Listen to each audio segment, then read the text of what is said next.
Buenas noches, hola a todos, ¿cómo están? Feliz domingo, extraordinario Día del Padre, muchas felicidades a todos los papás emprendedores, muchas felicidades a todos los papás en general. Es un enorme honor, como siempre, estar transmitiendo otro dominguito más y hoy, pues Día del Padre, no podría no platicar de este tema. Así que, pues voy a hablar un poquito de lo que significa ser padre emprendedor y los retos y las principales herramientas que le tenemos que dejar a nuestros hijos emprendedores. Transmitiendo acá en Twitter para tomar preguntas y respuestas al final del live, pero vamos a darle directamente con este tema. Por cierto, nuevamente a los que están conectando ahorita, felicidades a todos los papás. Extraordinario día. Tengo un buen amigo que me dice que la labor del padre es meterle herramientas a la mochila de un niño, ¿no? Él me hace esta analogía que dice, los niños llevan una mochila en sus espaldas, desde que nacen, desde que te los entrega Dios, tiene una mochila vacía y es tu responsabilidad ponerle las herramientas perfectas ahí. Si les tratas de meter demasiadas herramientas, lo que hace es que la mochila le pesa demasiado al niño, la presión le pesa y no avanza en la vida. Pero si también la mochila va vacía, al momento que se enfrente a un problema hacia adelante, va a abrir la mochila, la va a bajar y va a decir, mi papá me dejó en vacío, me dejó en blanco, ¿no? Entonces la responsabilidad del padre es encontrar esas herramientas y no solo pensando en los problemas que existen hoy, sino en los problemas que va a tener que enfrentarle hacia adelante.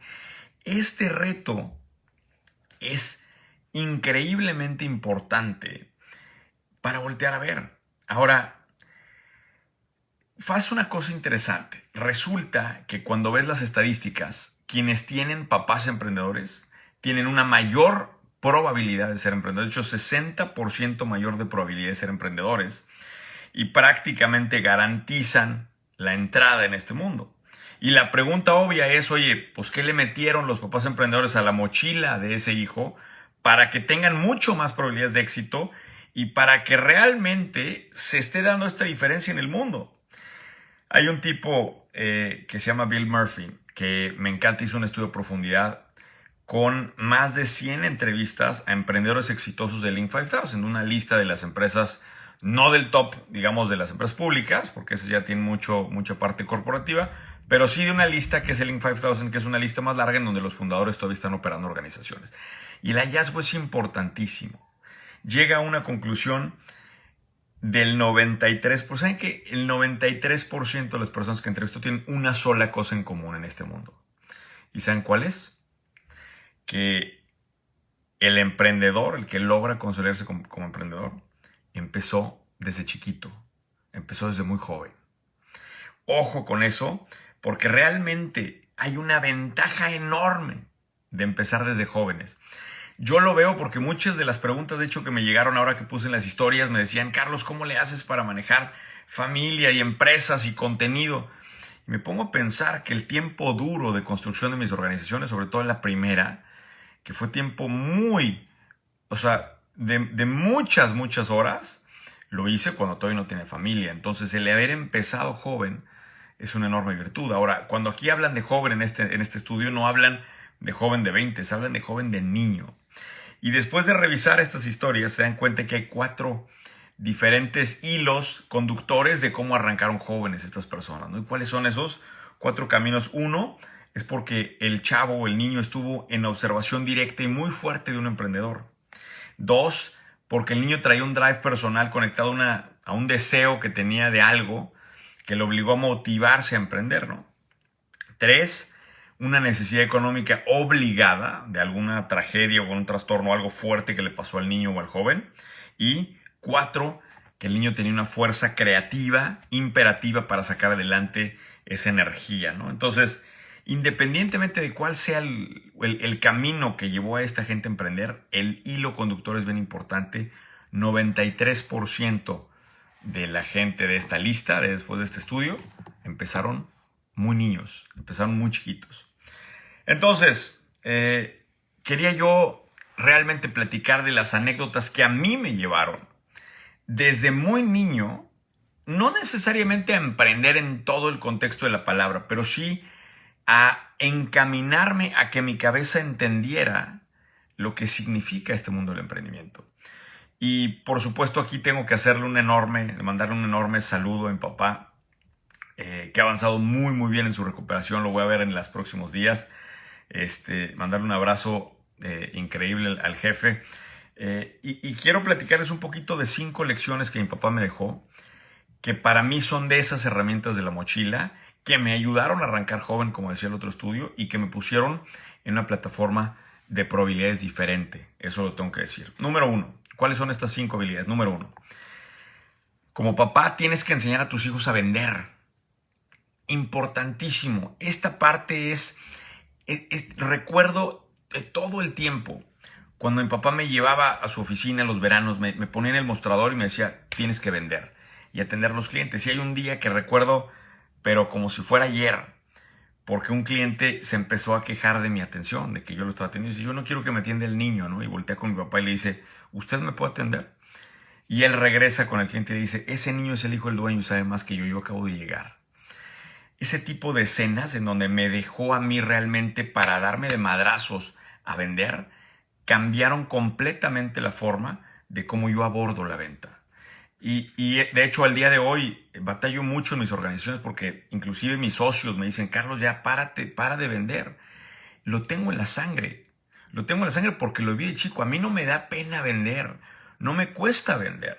Y me doy cuenta que la gente que no creció con eso, hoy, ya que lo analizo y lo veo en retrospectiva, se apenan de que uno esté vendiendo. A mí esto lo traigo en la sangre. Y ahora que lo estoy tratando de hacer con mis hijos, lo estoy provocando. Mi hijo mayor apenas tiene 9 años, pero ya lo estoy poniendo a que venda. ¿Y qué estoy haciendo? Estoy llevándolo a que lleve mis libros a librerías, inclusive que en los eventos esté por lo menos vendiendo mis libros para que empiece a cablearse.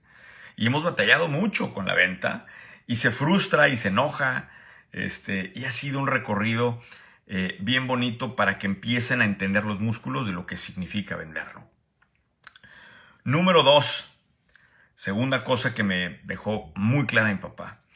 Tienes que odiar muchísimo la idea de trabajar para alguien. Mi papá me tenía una frase que me la tatuó, me la repitió creo que tantas veces que ya la veía como obvia, ¿no? Pero me decía, tú vas a hacer lo que quieras, pero no puedes trabajar para nadie. O sea, encuentra en el mundo lo que sea que te apasione. No me interesa cuál sea tu especialidad, pero nunca vas a trabajar para nadie. Y esto me doy cuenta que muy poca gente tiene este chip, muy poca gente, porque todos incluso empiezan de que, oye, es que tengo que ir a primero estar en una empresa para aprender, o tengo que estar en una empresa porque, pues, ¿cómo voy a agarrar experiencia? Y un montón de cosas así, que realmente te pones a pensar los años donde tienes más energía, donde tienes más posibilidades y donde puedes afrontar riesgos más agresivos, los gastas, los pierdes metiéndote en una organización en donde ahí se quedó tu potencial de emprendimiento. Ojo. Y cuando hablo, van a decir, oye, Carlos, ¿y esto qué tiene que ver con, por ejemplo, la gente que está en tus empresas? Es diferente cuando estás adentro de una organización que tiene el camino creado, tanto para la variabilización como para las sociedades, ¿no? Para crear socios, a meterte a la empresa en donde vas a hacer la labor rutinaria, la labor de máquina todos los días y te van a ver como tal, ¿no? Entonces, número 2, lograr que odien esa idea de trabajar para alguien. Esa está difícil. Número 3, enseñar lo que es la volatilidad del ingreso. Miren, hay una cosa que es parte de la cultura, sobre todo en Latinoamérica y en otras partes, que es el famoso domingo, ¿no? Llega el domingo y papá me tiene que dar una cantidad.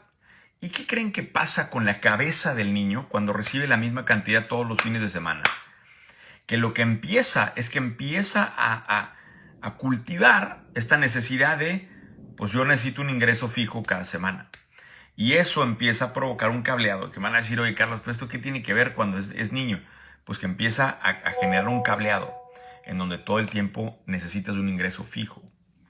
Mi papá hace una cosa diferente. Mi papá tenía venta al público mostrador y las monedas que le llegaban, ¿no? Al final del día tal, llegaba conmigo y me decía, hoy nos tocó tantas monedas. Y a veces en aquellas épocas eran miles de pesos, ¿no? A veces eran 1,000 pesos, a veces eran 500 pesos. Ojo, no son de los pesos de ahorita, eran antes de que le quitaran los 3 ceros. Pero imaginen, a veces era 1 peso, unos 50, a veces eran 10 centavos, a veces eran 5 pesos. Y entonces lo que hacíamos con estas monedas era separarlo. y uno lo dejábamos como ahorro de largo, como ahorro, como inversión, que eso es otra cosa que voy a decir ahorita, y otra era para gastar, ¿no? Pero ¿cuánto era? No sabíamos. A veces había semanas donde mi papá llegaba con las bolsas llenas de monedas y había semanas en donde no había monedas. Esta noción de entender cómo es la vida del emprendedor es parte fundamental de saber ya cuando estás teniendo una racha mala, que es parte del juego. Las rachas van, las rachas vienen, es parte del juego económico y eso no te frustra, ¿no? Y obviamente ya dejar esta noción de la inversión como parte de una de las alcancías va a hacer que el niño desde origen esté cableado para que el capital también trabaje por él. Número 4, y este es importantísimo, el reto de la creatividad. El problema que tenemos hoy es que hay tanto contenido allá afuera que los niños se están volviendo consumidores de contenido y están haciendo poco creadores. El emprendedor tiene una naturaleza creativa, o sea, requiere de un músculo creativo muy potente para salir adelante.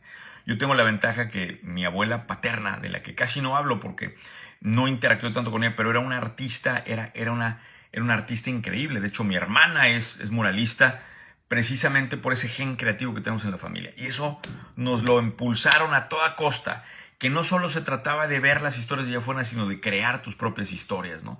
Y me acuerdo en estos viajes en carretera largos que hacíamos con mis papás, que me decían, de aquí a la llegada al siguiente pueblo o a la siguiente parada, vas a tener que aventarte una historia. Y es la historia, ¿con qué? Pues con lo que tienes allá afuera, con el paisaje, con el refresco que estás tomando, con lo que está pasando aquí en el carro y lo que ves. Esa creatividad, esos son motores realmente hacia adelante, ¿no? ¿Y qué pasa? Que cuando tú tienes la capacidad de crear tus propios cuentos, es la manera de que encuentra el niño de cómo resolver problemas.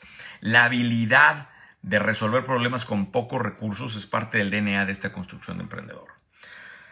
Y número 5, de esta reflexión inicial, que por cierto no es la única, o sea, no son 5 puntos, son N, pero me encanta esta base, es la de hablar en público. He platicado muchísimo de esto, de cómo mi papá me forzó mucho a hablar en público, aún en contra de mi propia voluntad.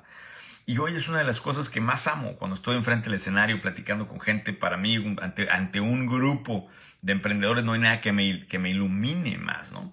En la vida profesional. Y entonces, pero eso yo lo odiaba, ¿eh?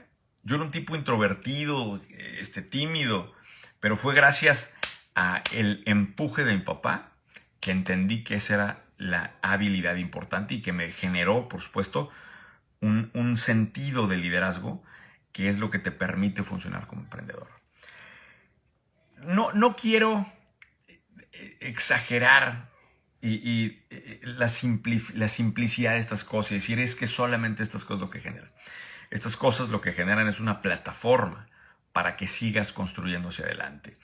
El trabajo de nosotros como padres, ahora que nos toca, es ponerle esa misma plataforma o una mejor plataforma a nuestros hijos. Y para quienes no recibieron esto, porque también ahora estoy tratando de ser mucho más consciente con quien encuentra situaciones o circunstancias muy adversas para esto, acuérdense que el trabajo inicial de crear esa red, si no lo hizo tu familia por ti, lo puedes hacer tú al inicio. Entonces, sí cuesta más, sí cuesta más tiempo, sí es más energía, sí, pero de que se puede construir esto. Yo estoy 100% convencido que los emprendedores no nacen. Si tú me hubieras agarrado a mí de niño, de los 20 niños que había en mi primaria, y nos hubieras puesto todos, y hubieras dicho, a ver, escojan quiénes son los emprendedores de este grupo de 20 niños, te lo aseguro que no me escoges. Te lo aseguro. Entonces, gracias al trabajo de mi papá, es que hoy he logrado estar donde estoy. Y ese trabajo lo podemos lograr con nuestros hijos. Podemos crear una nueva generación de emprendedores para Latinoamérica. Y esto es lo que va a sacar realmente al continente hacia adelante. Verdaderamente creo que no es una cuestión de política, no es una cuestión de gobierno, es una cuestión de este grupo de gente, de los emprendedores. Les mando un fuerte